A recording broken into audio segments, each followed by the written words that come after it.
de lo establecido el día de ayer era como a través de una primera audiencia o una etapa intermedia previo a la apertura de lo que es juicio o proceso, pues se podría venir y tratar precisamente ese tipo de delitos encuadrados dentro del femicidio.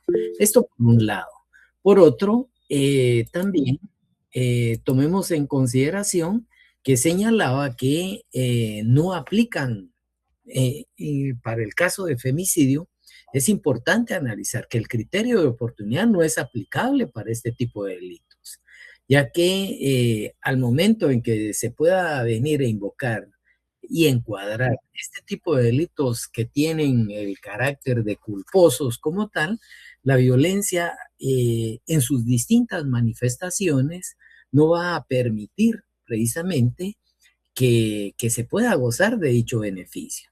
También hay que considerar que existe dentro de la misma ley algunos, algunas lesiones que se puedan ocasionar en contra de la víctima como tal, y de ahí que pues el Código Procesal Penal, precisamente ahí por su artículo 25, numeral tercero, recuerdo que deja normado aquel criterio de oportunidad.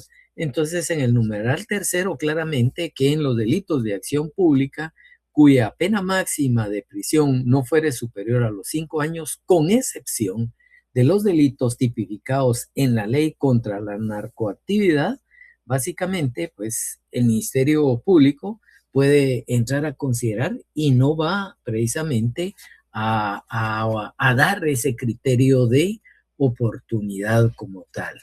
Por el contrario, son delitos que al final, dentro de la ley de femicidio y otras formas de violencia en contra de la mujer, cuentan con prisiones, con prisión, mejor dicho, superior precisamente a los 5 años. Hay penas de 8, 12 años, y cuando es muy crítico el asunto, pues hasta 50 años como tal.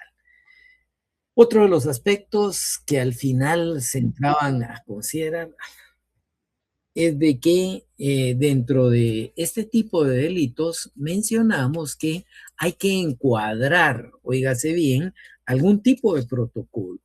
Y dentro de ese protocolo hay circunstancias que tienen que ver de violencia en contra de la mujer, ¿va? Y ese tipo de circunstancia es cuando se ha pretendido de una manera infructuosa establecer o restablecer una relación de pareja o de intimidad con la víctima, ¿va? Ese tipo de circunstancia, al final, por mucho que requiera que el sujeto activo ejecute la acción, habiendo pretendido infructuosamente establecer una relación de pareja o de intimidad o de relación con, en este caso, reestablecer, podríamos decir, la relación con la pareja, automáticamente son circunstancias que vienen a que porque está enmarcado el delito, pues no,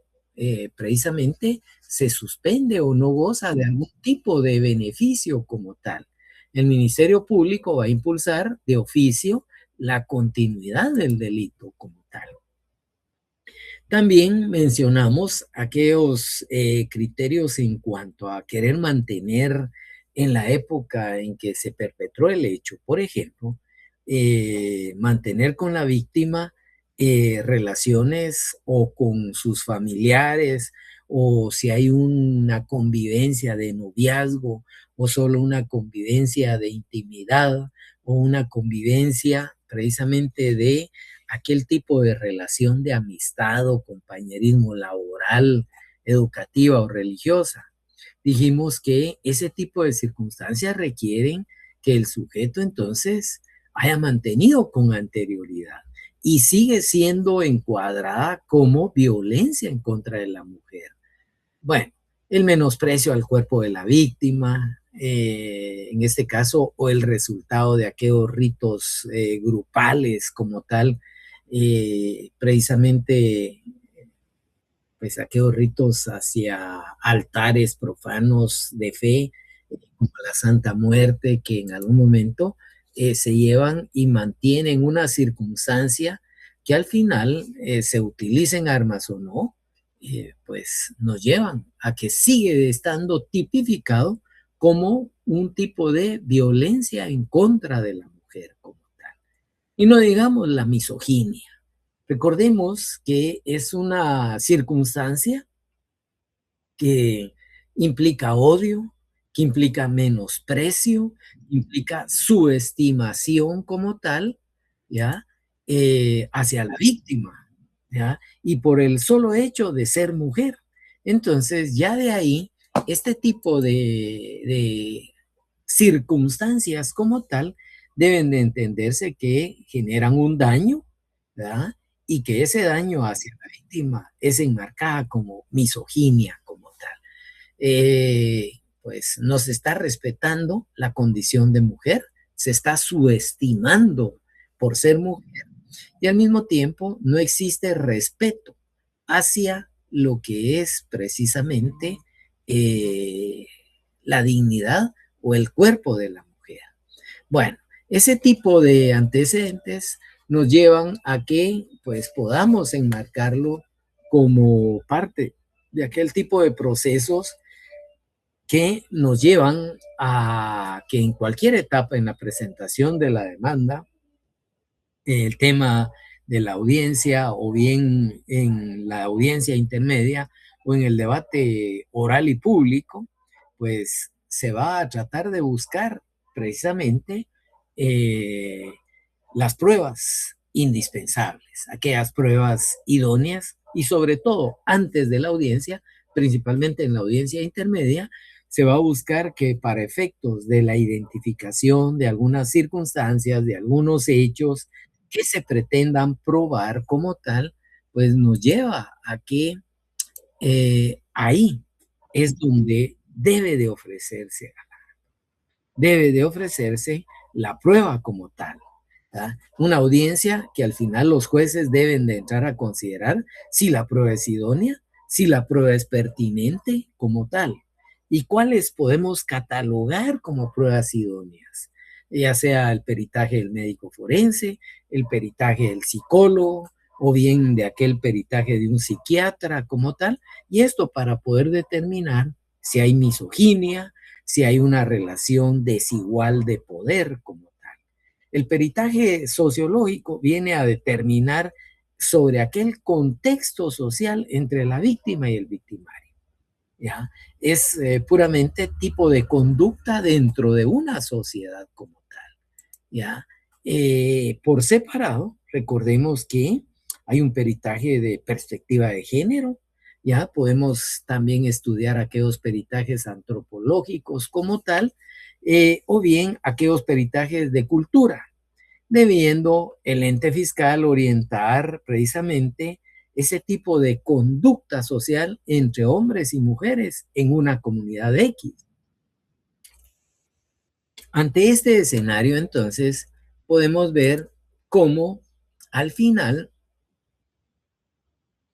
esa prueba idónea nos puede permitir ya aportarla, ofrecerla, ¿ya? Sobre todo ofrecerla y que en la audiencia respectiva los jueces puedan entrar a considerar. Hay pruebas pertinentes que podemos comprender o que quepan dentro de esas pruebas pertinentes como tal. Bueno, el peritaje de una serología, entiéndase un hisopado vaginal, dije, un hisopado anal, un hisopado bucal, la saliva, el raspado de uñas que se pudiera dar, aquellos estudios toxicológicos, ya sea en sangre, ya sea en orina, en fluidos como tal, eh, o bien también aquel tipo de medio de prueba pertinente como pudiera darse una declaración testimonial de aquellas víctimas colaterales, escuchar a los hijos como tal, escuchar a los familiares, bueno, es al final cómo se daña colateralmente a los sujetos como tal. O bien, si hay algún tipo de grabación, si hay algún tipo de mensajes electrónicos, arqueos desplegados telefónicos, cuando en algún momento la persona está llama cada 5 minutos, tratando de generar este tipo de violencia como tal, o bien si en algún momento existiera algún tipo de violencia documentada. Sí, que ya existen 2 denuncias, que ya se llamó 2 veces a la policía, que ya gozó de unas medidas de protección como tal. Entonces, ese tipo de pruebas pertinentes más las pruebas idóneas van a permitir que tanto los jueces, en sentido genérico, lo mencionaba ayer, los jueces, ya sea juezas o jueces, ¿verdad? Jueces en sentido genérico, hombre o mujer, no importa, tiene la calidad de juez, pero sobre todo de primera instancia penal, deben de darle prioridad a una prueba anticipada, ¿verdad? De la declaración de la víctima que se practique, se puede venir y admitir para calificar los medios de prueba propuestos, ¿verdad? Y otro de los elementos es de que es innecesario entonces ya con ese tipo de prueba anticipada, con esos medios de prueba idóneos o pertinentes propuestos como tal, eh, es innecesario que la víctima se presente a declarar al debate. Y esto para poder evitar la prácticamente revictimización o victimización secundaria que pudiera darse. Bueno, esto es en la etapa intermedia. Ya básicamente en una audiencia de oral público, pues no hay más que habiéndose practicado ya las declaraciones, las pruebas anticipadas, el 218 bis y 218 ter del Código Procesal Penal van a permitir entonces que ya se hayan recepcionado ese tipo de medios de prueba. El tribunal de sentencia, en caso de que haya realizado pruebas anticipadas, pues la declaración de la víctima, es decir, ya sea aquella víctima directa o aquellas víctimas colaterales, pues al final también se le tendría que haber dado y deben de darle precisamente una participación y prioridad dentro de una prueba anticipada. Bueno, y en caso de que en algún momento no se haya constituido la agraviada en querellante adhesiva y actora civil, pues el Ministerio Público debe de solicitarle al Tribunal de Sentencia la reparación, la restitución, el pago de los daños y perjuicios ocasionados a la víctima como tal. Y de ahí, pues, estando obligado el tribunal a pronunciarse al respecto. El Código Procesal Penal, ¿verdad? El cual en su artículo 117, pues claramente deja quién es la víctima dentro de lo que es el agraviado como tal. O bien, en algún momento, pues buscar todo aquello que pueda venir y reparar. ¿Reparar qué? Pues definitivamente todo daño, todo perjuicio que se le haya ocasionado. Bueno, ¿qué pasa al final? Pues después de ese tipo de audiencia de debate oral y público, pues no queda más que la sentencia. Y la sentencia pasa a constituirse en aquella decisión judicial, la cual debe estar fundamentada, ¿ya? Debe estar fundamentada y por lo cual debe de aplicarse a la misma. La metodología de género, óigase bien, la metodología de género en el análisis del fenómeno legal que ya se ha desarrollado en la primera parte del protocolo como tal, pues debe tener como fuente de interpretación legal, indicando precisamente lo que norma el artículo 26 de la ley contra femicidio y otras formas de violencia en contra de la mujer.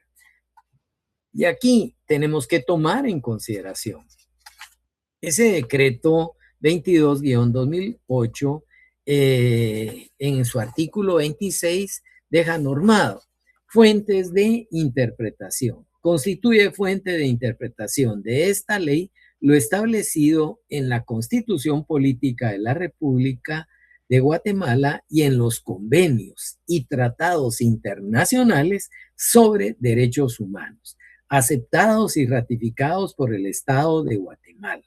En particular, serán fuentes de interpretación de esta ley a la Convención sobre la Eliminación de todas formas de discriminación contra la mujer y B, la Convención Interamericana para prevenir, sancionar y erradicar la violencia en contra de la mujer como tal.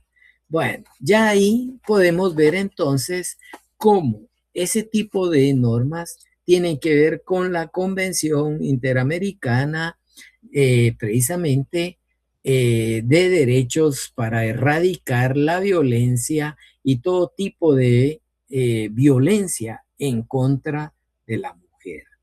Esas sentencias entonces, aparte de tener la ley especial, deben de entrar a considerar aquella fundamentación constitucional. Ya lo decía el otro día, tenemos el artículo 12 de nuestra Constitución que tiene que ver precisamente con el derecho de defensa. Aquel derecho de defensa en donde al final ninguna persona va a ser juzgada sin tribunal especial, o sea, no puede ser juzgada por un tribunal, en este caso especial o secreto, ¿ya? Sino que ya deben de estar preestablecidos como tal. También habíamos señalado en su momento el 44 de la misma Constitución en su último párrafo, en donde pues todas, óigase bien, aquellas acciones que vayan sobre lo que dispone la Constitución va a ser nulo de pleno derecho. Entonces, serán nulas ipso iure, nulas de pleno derecho las disposiciones gubernamentales y cualquier otro tipo de orden que disminuyan, restrinjan o tergiversen los derechos que la Constitución garantiza. Y no digamos el 46 que tiene que ver con la preeminencia del derecho internacional, en donde se establece el principio general de que en materia de derechos humanos los tratados y convenciones aceptados y ratificados por Guatemala tienen preeminencia sobre el derecho internacional. Aquí vale la pena hacer un paréntesis y poder establecer que la Convención Americana sobre Derechos Humanos, conocida como Pacto de San José, allá en su artículo 8 y en el artículo 25 de dicho decreto, acuerdo ratificado por Guatemala, pues el proceso del derecho de defensa hacia lo que es precisamente los derechos humanos son tutelares de una justicia efectiva como tal. Bueno, y el 211 de la Constitución Política, instancias en todo proceso. En ningún proceso habrá más de dos instancias y el magistrado o juez que haya ejercido jurisdicción en alguna de ellas no podrá conocer en la otra, ni en casación, en el mismo asunto, sin incurrir en responsabilidad. Bueno, el artículo 211 claramente nos deja establecido ese principio de juridicidad. Cuando hay una primera instancia y segunda instancia, o bien otro tipo de actuaciones como casación, que tiene que ver precisamente con aquellas resoluciones que van para poder evaluar si los resultados, ya sea de me voy a ir primero, de una sala de lo contencioso administrativo, solo admite casación. Y hay una serie de resoluciones en materia de amparo que solo admiten casación para poder evaluar si la resolución casa conforme a derecho como tal. Bueno, admitiendo esto, entonces, tenemos que tomar en consideración que la doctrina como tal va a señalar aquellos requisitos que puedan llevar una serie de motivaciones en la decisión judicial. Y desde ahí, pues, poder comprender en qué momento los jueces básicamente van a resolver sobre la base de la sana crítica razonada. Partiendo entonces que la sana crítica razonada es un tipo de figura en donde al final ese medio de prueba que se haya presentado como tal, pues tendrá una valoración de parte del juez como tal. Recordemos que la sana crítica razonada es parte de aquel sistema de libre convicción. Y la libre convicción es un sistema o método intermedio en que la prueba legal o tasada y en la íntima convicción como tal, ¿verdad?, tiene participación. En el sistema, así lo denomina nuestro Código Procesal Penal, sobre todo en el artículo 186, establece claramente que la sana crítica razonada consiste en considerar un conjunto de normas, de criterios que los jueces, basados en reglas de la lógica, óigase bien, una lógica que tiene coherencia y derivación, que tiene reglas de lógica de acuerdo a la experiencia, a la psicología y al sentido común, van aunadas y llevan al convencimiento humano. Por lo tanto, un examen crítico, nos lleva a que los elementos de prueba esenciales para que ellos puedan dictar su decisión, pues también le imponen al juez el deber de motivar, el deber de fundamentar adecuadamente esa decisión. ¿Para qué? Para que las partes y cualquier otro ciudadano que entre a conocer la resolución pueda entrar a evaluar que existe un control interlógico seguido para sustentar una sentencia como tal. Entonces, la coherencia tiene principios de identidad, de, óigase bien, no contradicción, ¿verdad?, o de contradicción, dependerá, ¿verdad?, o bien de un tercero y excluido, ¿ya? Y desde ahí, pues, tenemos que entrar a considerar que cada uno de los principios nos van a llevar entonces a que exista precisamente un principio de razonamiento o de razón suficiente, como ustedes quieran denominarle. Y para poder considerar una posición es necesario que deba ser demostrada. Es decir, que tenga suficiente fundamento en virtud de los cuales la proposición se tiene por verdadera como tal.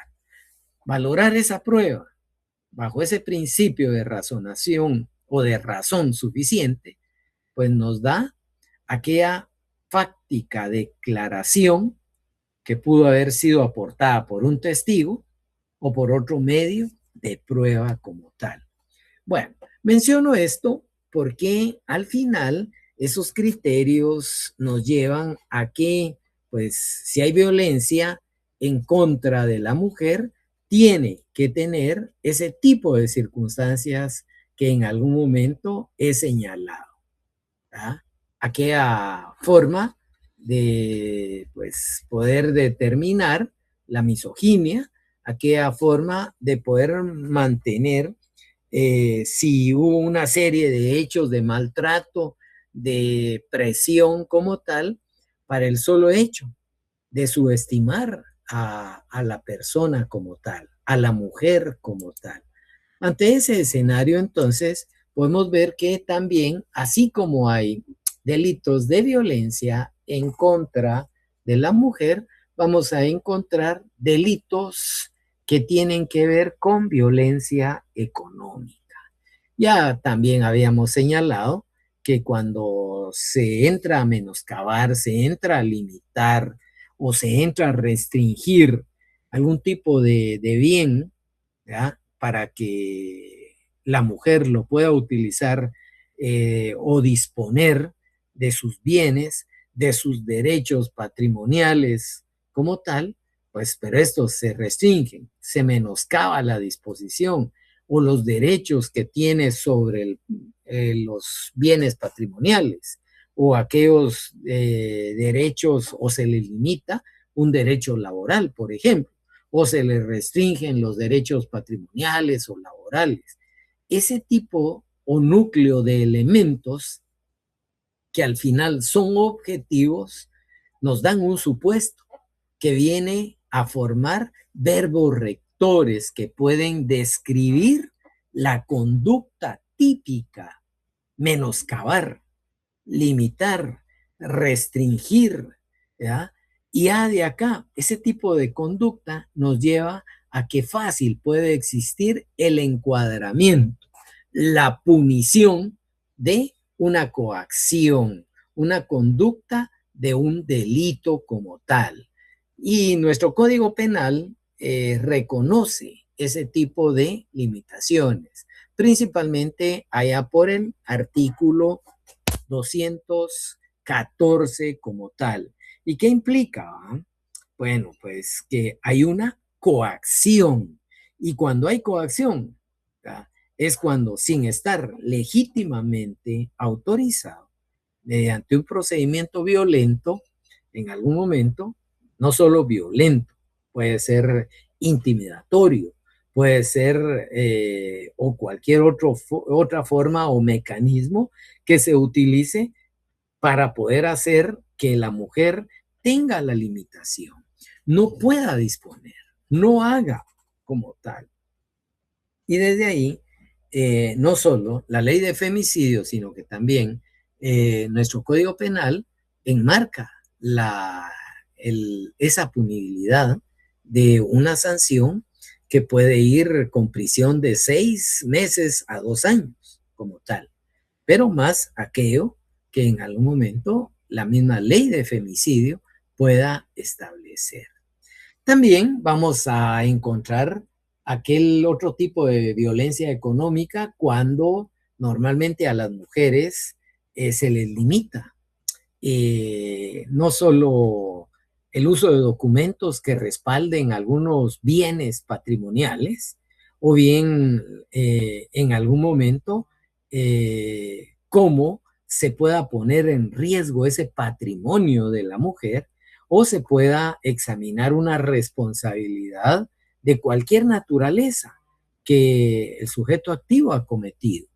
¿Y qué es lo que sucede al final? Bueno, pues viene a restringir, por un lado, pone en riesgo el patrimonio, pero también, pues, limita la disponibilidad de los bienes. Y desde ahí, entonces, puede fácil quedar enmarcado ya dentro de ese tipo de conducta del sujeto como tal. Pero ¿qué pasa ahí? Va? Ese tipo de delito, a pesar de que es violencia económica y que la ley de femicidio y otras formas de violencia en contra de la mujer básicamente enmarca, también el Código Penal va a establecer aquel delito de, aquí ya viene, extorsión como tal. Y ahí, ese tipo de delito de extorsión, de igual forma, viene a tener un tipo de limitaciones, y desde ahí, pues, así como va a tener limitaciones, va a tener un tipo de sanción. Tomemos en cuenta que ese delito de extorsión en el Código Penal lo vamos a encontrar regulado allá por el 261 como tal. Y la prisión puede ser de 6 a 12, óigase bien, años inconmutables como tal. Bueno, este tipo entonces de delitos se van incrementando. El tema de la negación que se le pueda dar en algún momento de una asistencia económica, eso genera también violencia económica, pero también una violencia psicológica, y podría llevar en algún momento que si el sujeto activo lo que pretende es controlar el patrimonio, los ingresos o el flujo de recursos monetarios de su pareja o de aquello que ingresa al hogar. A partir de ese supuesto, podemos decir que hay una conducta típica consistente en ejercer violencia psicológica, sexual, física sobre la mujer, ¿verdad? O aquello que al final ese tipo de violencia surge como consecuencia de querer controlar los ingresos o los recursos monetarios del hogar o controlar el flujo de aquellos recursos monetarios que en algún momento pues ingresan a dicho hogar. Pero también puede existir un segundo supuesto en donde se está realizando o se está materializando esa acción por parte del sujeto activo con la intención precisamente de controlar no solo recursos, sino que ingresos de su pareja. Y ese flujo, en algún momento, pues tiene, si quieren, control, pero al mismo tiempo limitación para que la pareja pueda hacer uso de sus propios recursos como tal. Aquí tenemos que tomar en consideración que así como hay ingresos, precisamente, ¿verdad? En algún momento, pues hay ingresos que pueden permitir una ejecución mediata.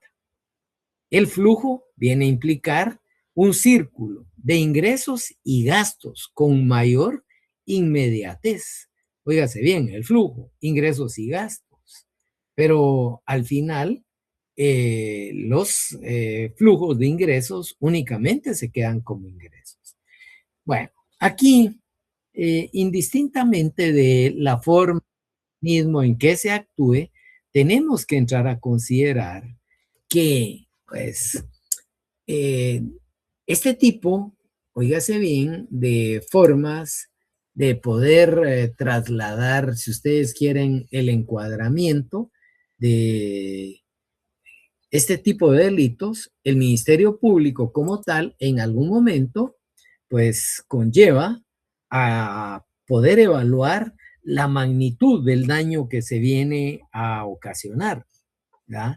Y de esa forma lo que se intenta es buscar que de alguna forma que las mujeres puedan tener acceso a la justicia como tal y no a ponerlas en más riesgo, ¿verdad? Pues aquí el inconveniente es que si el acusado paga una conmuta de la pena, pues al salir podría tener una serie de represalias en contra de la mujer, ¿verdad? Que se atrevió sobre todo a denunciarlo o a solicitar aquel apoyo hacia la justicia. Pero también significa que no se puede poner en mayor riesgo para que le dé otra golpiza, por ejemplo. ¿Ah? Bueno, y así muchas veces incluso se ha llegado hasta poder encuadrar en la forma del asesinato. ¿Ya?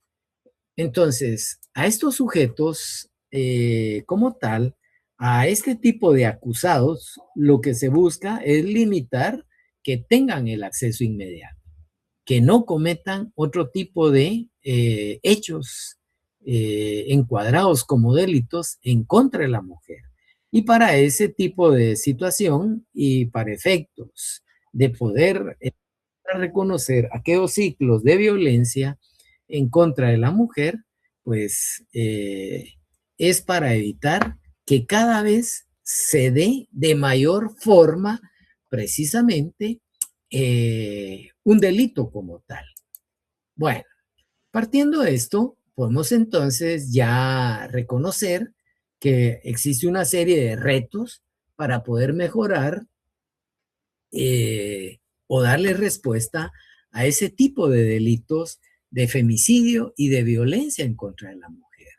Y desde ahí, pues aparte de que hay una serie de desafíos que ya señalé, también tomemos en consideración que los medios de prueba pasan a ser fundamentales al momento de el hallazgo que se dé dentro de los mismos, ¿ya?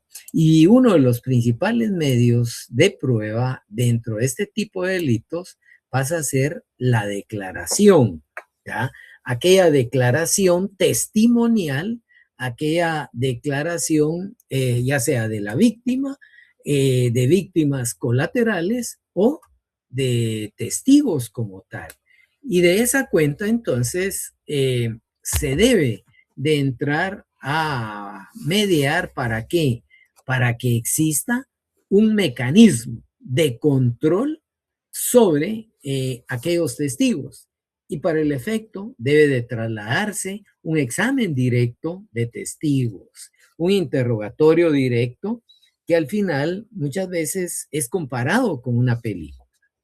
Es decir, existe una narrativa que nos va a ir llevando etapa por etapa y de la mano para poder entender precisamente cómo se da. Y de ahí, pues, hay características que deben de aplicarse precisamente dentro de un examen directo hacia un testigo. No se le permite, una de las características es no permitir una serie de preguntas sugestivas. ¿Verdad? ¿Y por qué? Va? Porque definitivamente las preguntas sugestivas nos van a llevar a que en algún momento se le esté interrogando, pero dentro de la misma pregunta se esté generando la respuesta respectiva. Entonces debe de ser impugnado de inmediato.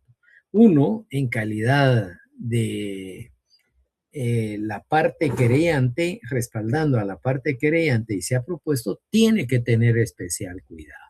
Y si en algún momento pues fuese un contrainterrogatorio, que lo vamos a ver todavía, pues esto nos lleva a que se tiene que tener especial cuidado con ese tipo de preguntas sugestivas. Quien haya propuesto al testigo en el momento en que éste tenga un contrainterrogatorio debe de evaluar cada una de las interrogantes y protestar cuando considere que la pregunta está induciendo a error, está induciendo a que genere un tipo de respuesta que no es la que al testigo le pueda constar. El examen también directo de aquel actor principal que es el testigo tiene que tener confianza, tiene que tener claridad, debe de trasladar una declaración de forma organizada con la finalidad de que siempre se pueda probar dentro del interrogatorio ese mecanismo que se pretende obtener después de haber estructurado su argumentación el abogado que esté asistiendo al querellante como tal.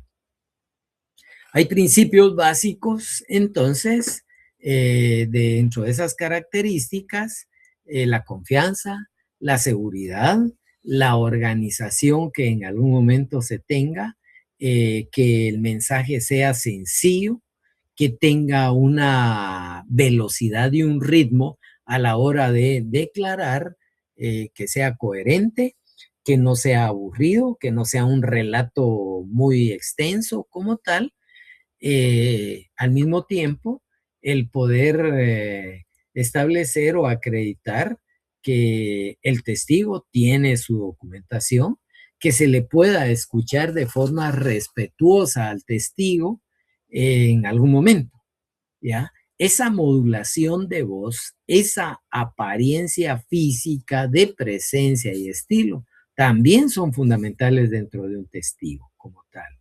Bueno, el poder acreditar las condiciones dentro de esa teoría del caso y aquellas condiciones fácticas, esos hechos, esos detalles que al final son los que van a permitir confirmar o esclarecer un hecho, pues el testigo, como instrumento de información, debe de narrar hechos ciertos como tal. Debe de acreditar al introducir una prueba pericial como esta, pues debe de establecer que aquellos elementos del testimonio que está presentando llevan como fin declarar lo que a él le consta como tal. Y ya desde ahí tiene que ser creíble. Y por ende, pues cuando es escuchado, ese mensaje debe trasladarse de una forma coherente. Ahí, dentro del interrogatorio, entonces, una secuencia efectiva, una secuencia lógica y por ende un hecho de persuasión como tal. ¿Para qué? Para el solo hecho de que se pueda trasladar con claridad y credibilidad precisamente el testimonio como tal. Bueno, si hubieran varios testigos, hay que tener especial cuidado. La forma en que va a ser llamado cada uno de los testigos. Tiene que tener un orden cronológico, ¿verdad? Tiene que tener una primacía dentro de la declaración para que sea novedoso. En otras palabras, un testimonio que sea creíble, pero al mismo tiempo que sea concatenado con otro. Y que este tipo de testimonio como tal nos lleve a que el testigo, pues en algún momento sea creíble, ¿verdad? Pero que en algún momento ese tipo de adecuación dentro del tribunal, a pesar de que uno u otro y otro testigo sean creíbles, el orden cronológico va a permitir que se venga a afirmar un hecho anterior con uno posterior y otro ligeramente posterior. En otras palabras, organizar efectivamente para el solo hecho que exista, ¿verdad?, una aclaración y una explicación precisa de los hechos ocurridos. Bueno, al testigo se le debe preparar y sobre todo, ¿verdad?, al testigo cuando se le prepara para el desarrollo de un interrogatorio, se le solicita precisamente que pueda dirigirse, oígase bien, con determinados hechos que describan lo que él observó, que relate los hechos que a él mismo le consta, que las preguntas que se le trasladen, pues sean para que el tribunal pueda escuchar una respuesta del testigo. Pero hay reglas de oro como tal, y una regla de oro, así como existe entre las finanzas, una regla de oro es que el que tiene el dinero es el que pone las reglas.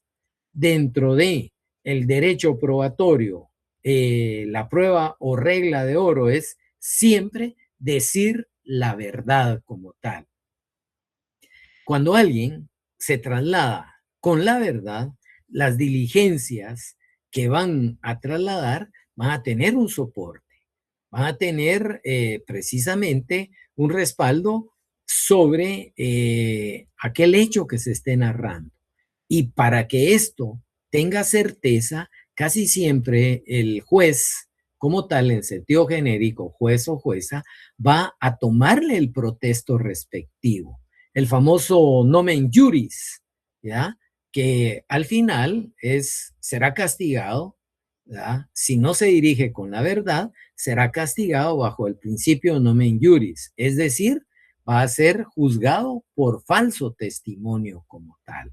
Siempre un testigo entonces debe de dirigirse con la verdad. Uno. Dos, debe de llevar la documentación que acredite que efectivamente es un ciudadano que se identifica, que es guatemalteco o extranjero, pero que es lo que al final pueda venir y señalarse, que pues va acompañado de sus documentos para efectos de que se le pueda recibir la declaración. Pero también hay que tomar en consideración que el testigo debe de llegar a la audiencia de una forma decorosa. Es decir, debe de ir vestido, no es obligatorio que llegue a las últimas como tal, sino que es necesario que por lo menos vaya vestido adecuadamente. ¿Qué quiero decir? Que no llegue en pantaloneta, que no llegue en jeans. ¿Por qué? Porque no está en la playa, está ante un órgano jurisdiccional. Otro de los elementos es de que siempre que se dirija al tribunal y en el tribunal será el juez o serán las partes como tal, Ministerio Público, ya sea la contraparte, que en este caso sería la defensa, el momento en que deba de responder, lo haga de una manera respetuosa como tal. Se le debe de preparar entonces para que diga la verdad, para que lleve sus documentos, para que vaya vestido de una forma decente o decorosa, que se dirija con respeto hacia las partes, que utilice un lenguaje moderado, ¿verdad? No, pues, un lenguaje que al final va a llevar una serie de términos o palabras, pues, ofensivas como tal. Y otro de los elementos es de que debe de llegar siempre puntual a su audiencia como tal. Bueno, esto es en función precisamente de cómo se debe de preparar al testigo. De igual forma, el testigo va a tener una serie de derechos y dentro de esos derechos es de que a él se le trate respetuosamente, ¿ya? Y al mismo tiempo, pues así como se le va a tratar de manera respetuosa, hay que tomar en consideración que se le debe de instruir sobre qué es lo que al final está obligado a responder. Es decir, el juez siempre le tomará el protesto para evitar el falso testimonio, debe velar porque se le trate con especial respeto, con que siempre pues debe de conducirse con la verdad, que cada vez que se dirija al juez debe precisamente de contestar quitándose algún efecto de intimidación como tal. También hay que tomar en consideración que debe de utilizar pues el lenguaje más común, más conocido o tratado por todo. Debe de tratar de no inventar, siempre de trasladar más que la verdad y solo la verdad. Y al mismo tiempo, pues, para ello, la forma de testificar siempre será en una vista pública. Puede en algún momento hacerlo a través de videoconferencias, si fuera algún hecho muy trascendental o intimidatorio para su vida, para efectos de. Bueno, esto nos lleva a esas pruebas testimoniales o documentales. Ahí todavía es importante poder platicar sobre elementos generales como la como es, sintomatología de la mentira. La sintomatología de la mentira nos puede llevar cuando uno ve a la persona, el tipo de conducta para ver si está refiriéndose a hechos verdaderos o a hechos inventados como tal.